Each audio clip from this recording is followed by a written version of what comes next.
Welcome to another episode of Strictly Business Unscripted. I'm your host, Keandra Jones. This podcast educates, ignites inspiration, fosters encouragement, and paves the way for growth among small businesses and the overall Oak Cliff community. But first, I'd like to thank our sponsors, Dallas Zoo, Home Care Network, Serve Pro, and Breakfast Brothers. Thank you for your support. Now, let's get into it.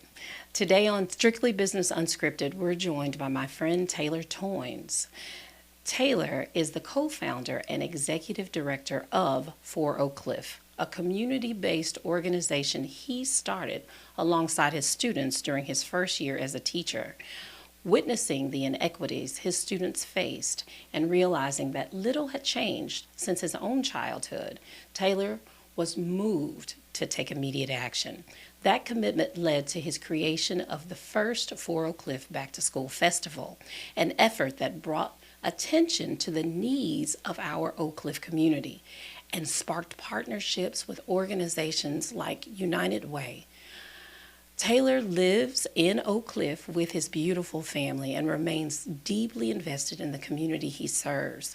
His leadership has been recognized by the United Nations, the NAACP, Southern Methodist University, Teach for America, and so many others. Taylor is also a graduate of the University of North Texas and holds a master's degree from SMU. Please help me welcome Mr. Taylor Toynes. Hello, good morning. How are you? Good morning. I'm blessed. How about yourself? I'm good. Your energy is so cool and so chill. Like before you got here, I was panicked, and then I saw you, and it was an immediate calm. So I appreciate that. Oh, thank you. I Thank you. appreciate that. I needed it this morning because, it's the start of the year, and we've got all the things going on. So I appreciate you giving me that good energy. You're welcome. I'm glad to have been able to provide that. Yeah. Okay, so we're going to get into a whole bunch of your accomplishments, which you've got a lot of them. But before we do, the first question for you is, who is Taylor outside of all of the things that you do? Well, I'm a child of God, first and foremost. I'm a son. I'm a brother. I'm a father. I'm a husband. And I'm a servant. Those are things that I try to live into every day outside of the day-to-day work, and I carry that into my work as well. I keep in mind, the reason we do this work. I really enjoy serving people. I think that's why God put me here. I think that was my assignment, was to be placed in an area, rooted in an area, and serve people.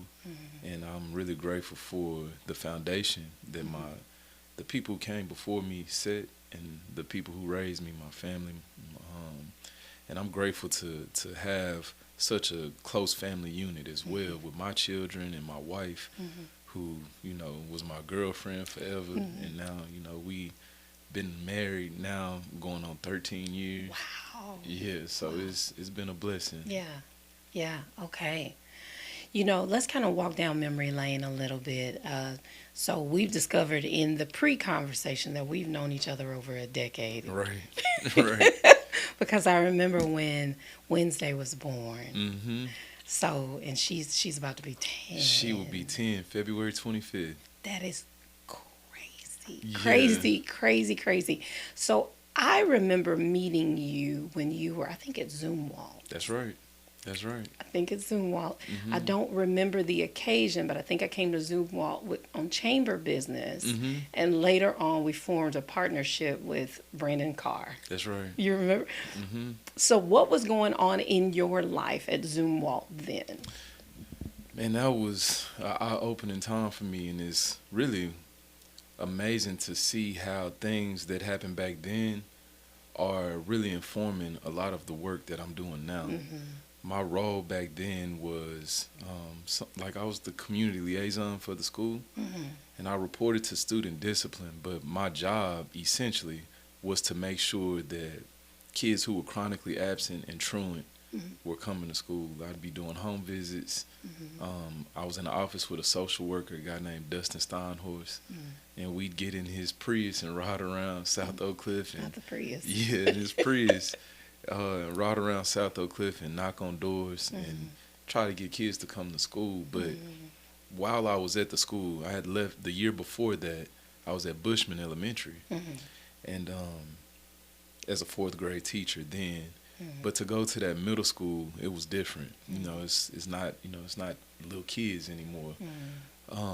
And my eyes were open to a lot of the things that our youth were dealing with in the moment.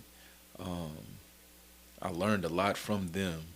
You know, I learned about their resilience, their grit, their will to do amazing things. And even, you know, during that time, I remember when we were talking one day, we went and stood on Ledbetter, and I remember talking to you about how low the curb was, and how dangerous that was for our kids, and thinking about today how improvements have been made to that street. We've been advocating for that street to be improved. I didn't know then, but that's the most dangerous street in the city of Dallas. Really? Yeah, and even the work that I was doing in the school then, that's one of our main initiatives at Fort Oak Cliff right now, is to reduce chronic absenteeism. And we just worked with 40-plus teachers from that school, which is now Todd Middle School, and AC Black, which was Bushman, where I taught, brand new school over there now. And we just worked with about 40 teachers that conducted 100-plus home visits in the first semester of school. And we were able to help to raise the perfect attendance of those schools up. So, you know, the work is still rooted there. But during that time, man, I just, you know, I smile and think about a lot of those young people that I encountered. They grown now. They got children. Wow. Some of the kids who were there then have children that are coming to Fort Oak Cliff. We were hosting a field day for the elementary school, and I saw one of the young women who I poured a lot into, and I was like, "What you doing here?" She's like, "My daughter in kindergarten at the school." Wow. And I was like, man, it's just full circle. Yeah. And I guess, you know, they let me know then too, like, yeah, man, you know, you unk now. I done reached it. I done reached the status. So Oh, gosh. I embrace it. Do you? Yeah, it's cool. It's cool. I'm glad to be here. Yeah, But yeah, I'm grateful for that time and everyone who was there to help make the work come to fruition. And it sharpened my vision and what we needed to do in our community. Sure. What was, when you were with then Zumwalt, the most rewarding story? The most rewarding story at the school? Yeah. You know, I think the overall growth of that campus, watching what Zumwalt was the year before, we came in, it was an ACE campus. That's how my role was brought in. And just watching how many master teachers came from there, watching young people go off to get into, you know, the collegiate academies. At, you know, South Oak Cliff, it was the collegiate academy for the first year, with a lot of those 8th graders. Some of those young men who were in 7th grade then were the stars that stood out on that state championship football team that won the first state championship at SOC. But I think the overall shift in that school that I saw, it just changed the narrative of the neighborhood in a way. And I think at that time, a lot was brewing in Oak Cliff. And, you know, I think I started to recognize we are in this renaissance. And I started saying, you know, we got an Oak Cliff renaissance that is happening. And, you know, just this weekend we had the parade for the 3rd state championship. And I just stood, you know, in Glendale Shopping Center where we eventually moved our headquarters to, and just looked around, and I was like, man, this is the fruit. This is the fruit of the labor that we all put in. Taylor, let's walk through some of your journey. I know that we can't tell the whole story, but some of your journey, and get us to what is for Oak Cliff and the why. Okay, if that's okay, if you can just kind of walk us through what actually happened. What were the incidents that led to, okay, that's what God is calling me to do in life, and then tell us what For Oak Cliff is. I think my time in the classroom really was like the spark. You I think I have a very, I don't know if it's rare, but I have a different perspective of our community. I've always been hyper conscious of what was going on around me. I was blessed my grandfather was a pillar in the South Oak Cliff community. On my desk right now, I have a plaque that South Oak Cliff gave my grandfather in 1994-95 school year as a sock super booster from his grocery store, Ben and Son grocery store.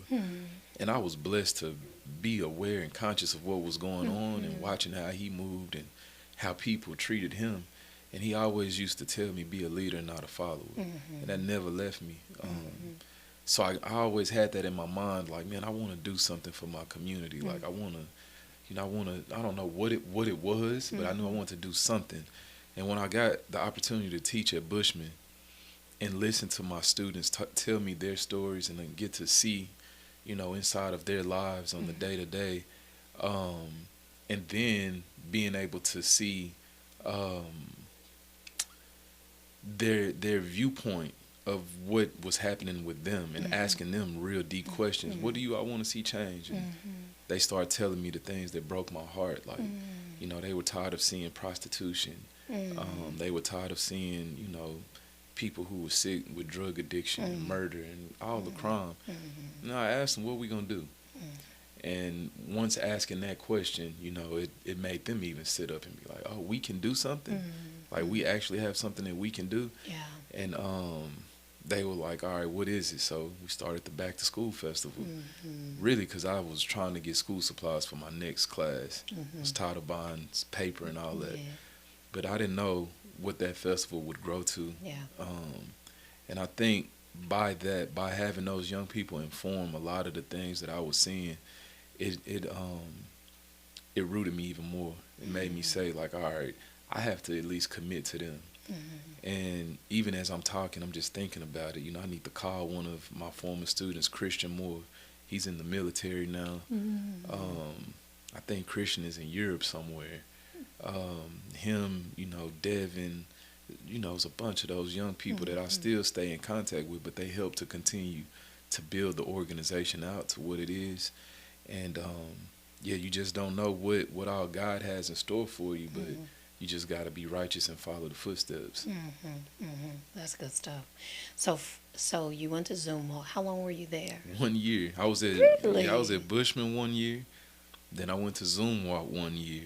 Okay. And I left Zoom Walk, and then I went and worked at the Commit Partnership for maybe 2.5 years, almost 3. Okay. But while I was at Commit, the festival we had done 2 of the festivals already, and I knew, people were telling me, man, you need to make this an organization. But I didn't know what the organization would be.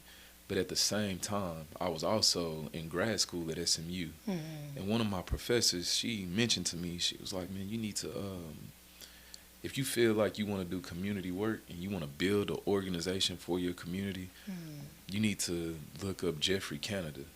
And you need to learn about him. And read the books that have been written about him, whatever it takes, Fist, Stick, Knife, Gun, watch all the interviews. And I did. It's Jeffrey Canada, he started with the Harlem Children's Zone.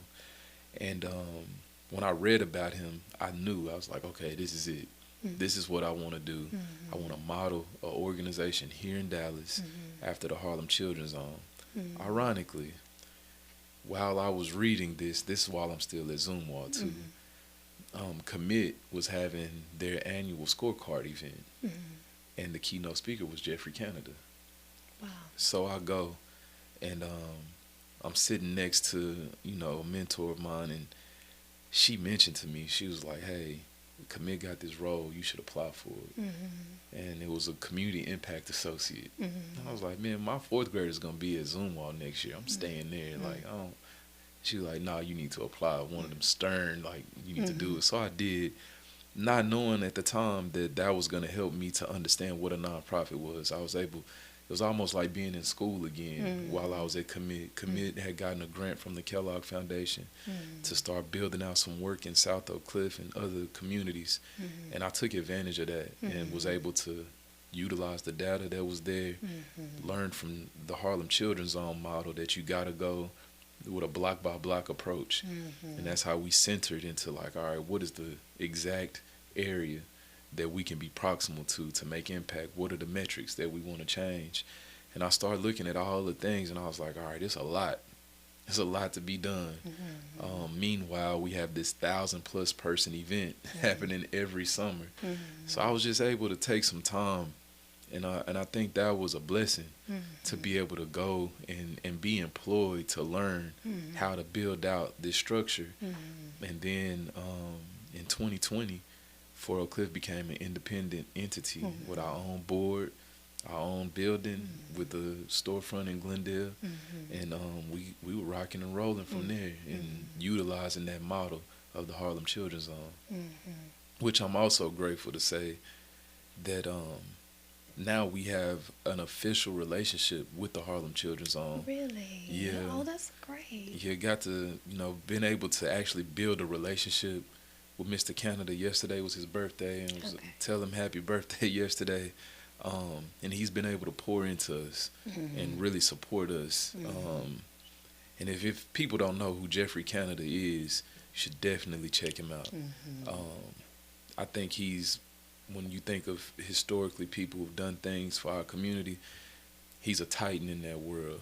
And I have a deep reverence for him and the work that he's done. So much so, Barack Obama created the Promised Neighborhood grant in the federal government and the Department of Ed based off of his work. Wow. Yeah, and nonprofits in San Antonio, I think was gifted there, but it's like $40 million that are poured into organizations and communities based off of that, and that's huge. Yeah. So check that out. I think that's something that everyone should know who that is. But the Harlem Children's Zone have provided us technical assistance through their William Julius Wilson Institute, and that has helped refine Fort Oak Cliff. And we just completed our first strategic plan, which we're really excited about rolling out over the next 5 years. That is wonderful. Tell me, Taylor, and we're going to get to your strategic plan, because I'm very, very interested in that. But what is Fort Oak Cliff? What is it? What do you do? I like to say Fort Oak Cliff is a movement. Fort Oak Cliff is it's a movement, a place-based movement located in Oak Cliff. 907 East Ledbetter is where the Fort Oak Cliff Community Campus is. Our mission is we aim to liberate Oak Cliff from systemic oppression through a culture of education while increasing social mobility and social capital. Fort Oak Cliff is a third space for a lot of people. A lot of our young people come in there after school. They know they can be nurtured in there. They know that they can have fun. They know it's a safe space. And not just young people, all people. It's a gym. People come in there and it's a gym both ways. It's like a jewel of a gym. And then we also have a gym that you can play basketball and work out in. I need to be there, yes. Hey, it's open. But I think, if Fort Oak Cliff is home, I would say, for our community. It's something that I wish was there for me as a child when I was growing up. Fort Oak Cliff is love, I would say. I think that it's I don't know, man. I can't really just put it in one word, but when I think of the organization and what is built of it and the people who have made it up, I'm just grateful to have had the opportunity to serve there. It's just a lot of things, man. It's a lot. So you mentioned your approach to this work, and if I'm not mistaken, you're hyper focused on one specific zip code here in Oak Cliff. What is that zip code and why?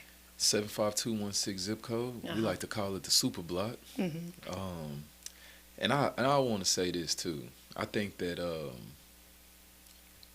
focusing on a zip code is really important, because if you want to make real change, you got to get proximate to an area. Yeah. And we've really been invested in that zip code over the past decade. Yeah. And the reason for it, one, I'm from there. Like, I was born and raised in that in 75216 and 232 of the zip codes that I've spent majority of my life and lived there to this day. But it also screams for help. You know, when you look at the data, the median household income, you know, $30,000 and give or take. You know, it leaves the state with the most people incarcerated. When we look at the students in there, 12 times more likely to be, you know, in juvenile or suspended from school. So the data is stark, but the resilience is huge. Yeah. You know, I like to quote Dr. Johnson at South Oak Cliff. He said SOC stands for success over circumstances. And I believe that. You know, when we think about our community, you know, even this weekend when we were talking at the parade, call us a lot of things, but you got to call us champions. You got to call us winners. You got to call us resilient. You got to add all that on.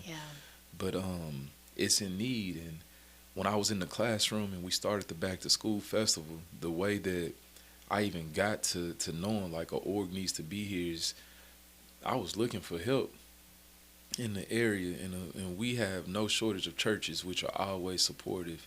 And I'm grateful for all of those churches. But they have congregations that they have to be, you know, tending to in the church. But when we look at the overall of the 55,000 people who live in 75216 or the super block, there wasn't really a single nonprofit that was saying like, okay, we're taking responsibility for this area and we're going to be the ones. And I think that when I talk about having that assignment, I think that was just, you know, us. It just, we rose up. We kept doing the work. And now Fort Oak Cliff has really become that support for a lot of people. When things are going on in the community, people know that they can come to us to support them. And I take that sense of responsibility very serious. I don't take it lightly at all because, you know, I know how much, you know, if somebody's coming to us to use our food pantry or to get frozen meals or rental assistance or even coming to give a gift because people are pouring in, like that's helpful too. And I want to make sure that we're doing the best with that so that the impact can be made and the renaissance continues. Taylor, talk to us, if you would, about some of the many programs that you have at Fort Oak Cliff. Man, so we're putting together the calendar as we speak. But Fort Oak Cliff, so really, you know, Fort Oak Cliff has had many iterations over time. You know, we've always been very aware of the workforce gap that exists, and we've done work together around, you know, we saw years ago, I remember talking to people in the Head Starts together about, like, where's the space that many people can go work, and knowing that healthcare, so patient care technicians, phlebotomy, all of those things. But I also remember one of our longest standing programs was like, all right, we need to get people into these phlebotomy courses. But then going to talk to my community, and a lot of them either had a background or they didn't have a GED. They didn't graduate. So I was like, all right, well, maybe we trying to go too far too soon. So we started the GED program at Fort Oak Cliff. And we just started working, trying to get people their GEDs. That's one of the first programs. But also knowing that we were doing it with a dual gen approach in mind because people have children. It's hard to go learn when I don't have anywhere to take my kids. That's right. So we want to make sure that while parents were being enriched, the children were being enriched as well. And that was back in those days when we were, you know, in a 250 square foot office space in Glendale Shopping Center, along with Crystal and Jennifer Hills, and just really grinding it out in that space and really showing up to serve people, give them quality food every class they had. And that went on for years where we were able to support in that way, continue the summer camp.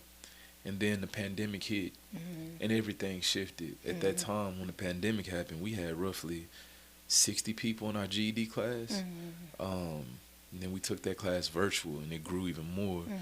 And we also realized during the pandemic, like, we can't do the in-person services that we had been doing before. What is it that we can do? And I remember being very inspired by my wife. She had just became a nurse, and I was watching her go to work every day as a nurse. She like graduated in December, pandemic happened, and she in the hospital. And I said, we got to feed the people, man.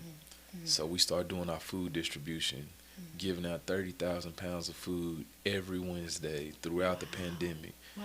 Yeah, and the lines would be down the block.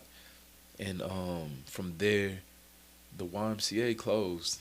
Moreland YMCA closed during the pandemic, and we knew that we needed to grow. We had outgrown our space, and a leap of faith, we said, we need that space. That's for us. Yeah. And we went and got the building, and that's when everything changed. Yeah. That's when we really got to live into the fullness of what we knew Fort Oak Cliff should be, and we're able to start having summer camps on site in our building, basketball athletic programs in our building. So we had to rethink all of the things. And now we've been in that building going on 4 years now. Oh, wow. Well, no, almost 5. Wow. Yeah, time is flying. I know. So being in that building in that time, and now we've really grown into it because, you know this from being in the chamber, it's difficult a lot of times to facilitate programming and facilitate the staff and team to think of what we're gonna do, and also think about it and have the freedom and privilege to think about 5 years down the line. Right. And I think now we've gotten into a really good groove and had a chance to do that over the past year. And now Fort Oak Cliff, man, it's really, I've gone to places and I have my hoodie on, and one of the things I'm most grateful for is like people ask me like, "Oh, you work at Fort Oak Cliff?" And I'm like, "Yeah, I work there." And it's like, man, my niece, she's done this in y'all's program. And they'll be telling me about one of my teammates at Fort Oak Cliff and how great they are as people. Yeah. And I'm like, man, that's cool. Y'all don't even know who I am. That's funny to me because if people don't recognize Taylor Toynes, where have they been? Well, the thing about it to me is that it's bigger than me. Well, that's good, but you were very, very visible, and so that's good. That's a great humble mindset to have. And I appreciate it because it's like, y'all know Fort Oak Cliff is bigger than Taylor Toynes. Yeah, and that's because for a minute, Fort Oak Cliff was always associated to me. Yeah, and now it's not. Yeah, and I'm cool with that because that's how things, live on. Right. That's right. I heard someone say one time, and it was a powerful quote. I think it was, they say you have 2 deaths in life. One when you actually pass away, and then another when the last person speaks of you.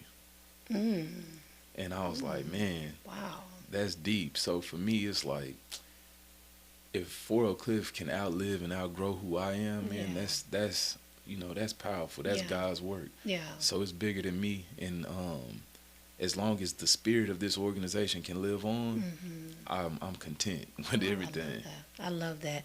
You've always been so humble, Taylor, and I appreciate that about you. One of the things that I was just talking to someone about that this morning. Sometimes we can see folks when they get in certain roles and their head just seems to grow and grow, and I've never seen that with you, and so I'm grateful. I'm grateful to know you. You inspire not only me, but so many people. So I'm grateful for that. Let's talk a little bit about your strategic plan. Yeah. How was that process? As one who has headed up this organization for a number of years, the process of a strategic plan, let's talk about that, and then the results of that. Yeah, the process, man, it was... we were blessed to be able to do our strategic plan with Bridgespan, and I think we had a really good team that facilitated the strategic plan. I think our staff and team was bought into it. The process of it was like, man, this is like being in school. We really having to think about these things. And we shifted our organization. Fort Oak Cliff, we're looking at ourselves as the backbone entity for the super block or 75216 zip code. And when we did our plan, it wasn't necessarily just for the four walls of our building and our team, but we wanted to do a strategic plan that can impact the entire area. And when we did it, we came up with our strategic vision, which is different than our mission statement. And that vision is for everybody to buy into.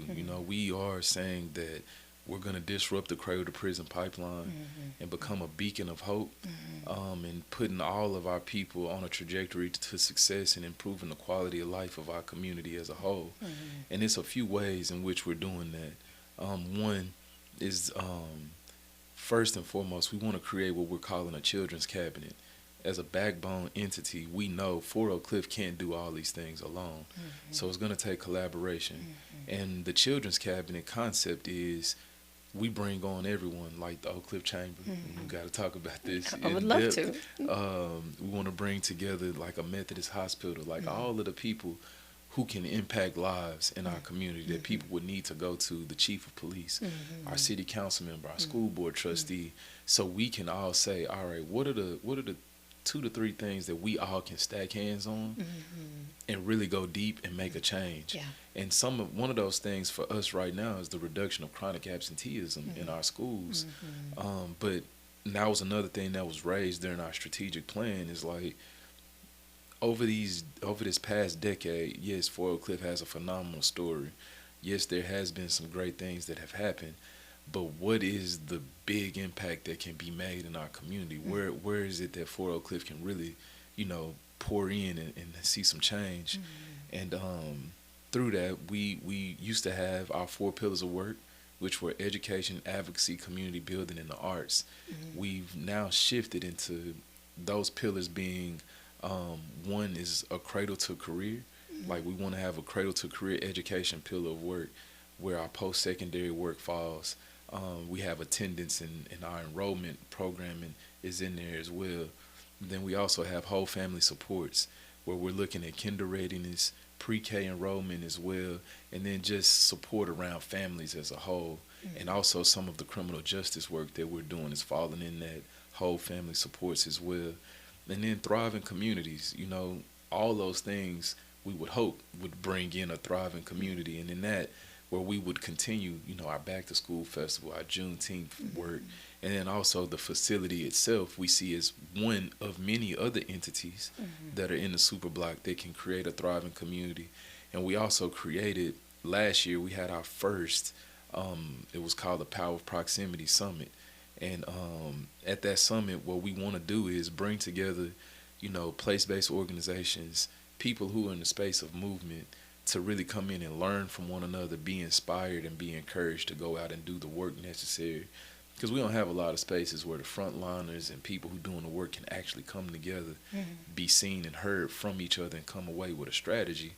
And from there, now, it's tracking the metrics. So we are now, like, our strategic plan was approved by our board in December. Okay. Oh, this is new. Yeah, this is hot off the press. Hot off the press. Okay. So we are now in the implementation phase of the strategic plan. Having our team coming together, learning different ways in which we're meeting, structuring those meetings differently, and then really looking at it like my thing now in all my conversations is it in the plan? How does it? What quarter of the plan is this conversation in? Like, how are we doing these things, being very, very thoughtful about it, because, as much as the good that we've seen through our work, the bad still happens. Sure. And I just want us to do our part. I mentioned reducing chronic absenteeism in our schools. A lot of people may not be familiar with what that is, but chronic absenteeism is a nationwide issue. That means a kid misses 10% of the school year. And that's for excused and unexcused absences. And, some of our schools are seeing chronic absenteeism rates of 49% of their kids. Wow. And we can talk about academic outcomes all day, but if a kid isn't showing up for school, it's hard for them to learn anything in the school. Right. But I also challenge people to know, like, I haven't sat in a classroom in a while to learn anything, but I've learned. And if you think about a kid, People would say, well, if they not in school, they not learning, but they are learning. Learning something. They learning something, and you should ask yourself, what is it that they learning based off the conditions in which they live. Right. And that's a major part of our work right now, and also the return on investment of reducing chronic absenteeism brings millions of dollars back into our schools. Okay. So now we can bring in the supports that the district may not have been able to afford. And these are dollars that are left on the table at the state every year. So it's a big shift that I think a lot of people can adopt. Chronic absenteeism sounds so technical. So, at Fort Oak Cliff, we try to keep it, for the culture. So we just calling it the Go to School campaign. I love that. Yeah, just keep it short. Go to school. That's it. Sometimes, keeping it simple is more meaningful than anything else. We understand that. Get up and go. Just go to school. Go to school. It's that easy. We put it on a billboard. Go to school. I love that. Yeah. Taylor, one of the things that you mentioned, which is so important, especially in nonprofit space, you talked about your strategic plan, but also the implementation of, because all too often there are so many plans, right? And that is a pet peeve of mine, to go to a bunch of meetings and plan a lot of things and nothing is implemented. Right. And so kudos to you for having an implementation plan. Yeah. That goes alongside any plan to me. Yeah, got to. If not, then what'd you do it for? Why are we doing this? Right. So that's meaningful. So outside of all of those things, where do you see Fort Oak Cliff in 10 years? Man, where do I see Fort Oak Cliff in 10 years? 10 years from now, I think I see our team have grown a lot. In 10 years, I think that this first strategic plan, we would have seen chronic absenteeism reduced by 50% in the super block. I think we'll have a couple more state championships. Oh, yeah. In South Oak Cliff. Oh, yeah. I think we'll see some new schools being built in Oak Cliff. Yeah. I think that the work would be sustained. A lot of times to talk about something 10 years, we could think back 10 years ago. There was a lot going on, and some of that stuff doesn't exist anymore. Right. But I got full faith and confidence that Fort Oak Cliff is still going to be able to be there for our community. Yeah. And what I hope to see is a lot of the young people that we've poured into are taking up leadership at Fort Oak Cliff. I would hope that, we can hire some of the young people that have been interns at Fort Oak Cliff to come in and serve in some of the roles that are going to be created in our 5-year strategic plan. Like, I have an eye for the people who need to do that. Like, when I think about having some data scientists and people doing analytics at Fort Oak Cliff, I hope that that's a young person that has been in our space, in our schools, that are going to college right now, that can go to school and come back and have that learning and that knowledge and how to impact it. And for me, in 10 years, I just hope that that I'm still able to, wake up, get to the building before everybody. I hope that I can do that and still show up with a smile and just, thrive. I don't want to survive. I want us to continue to thrive. Yeah, that's huge. Taylor, your proudest accomplishment as it relates to Fort Oak Cliff?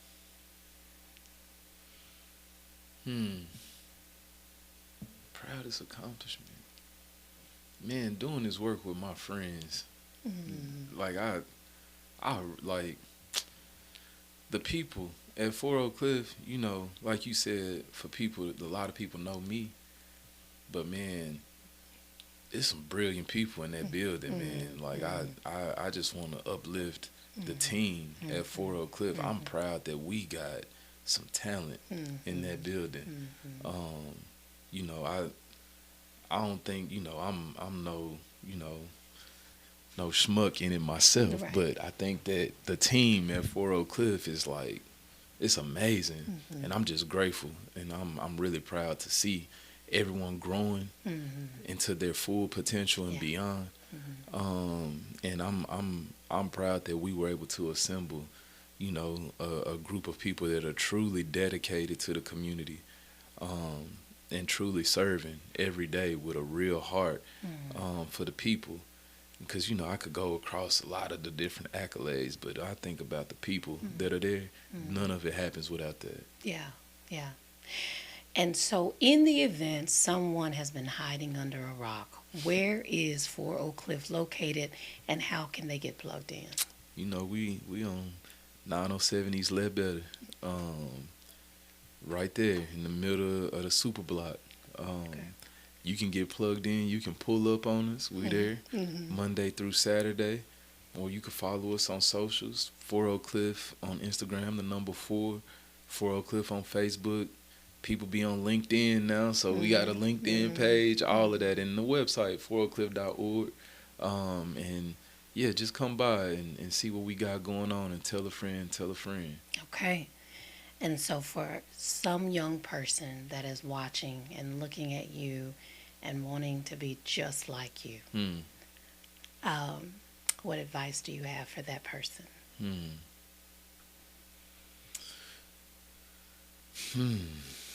Advice for a young person.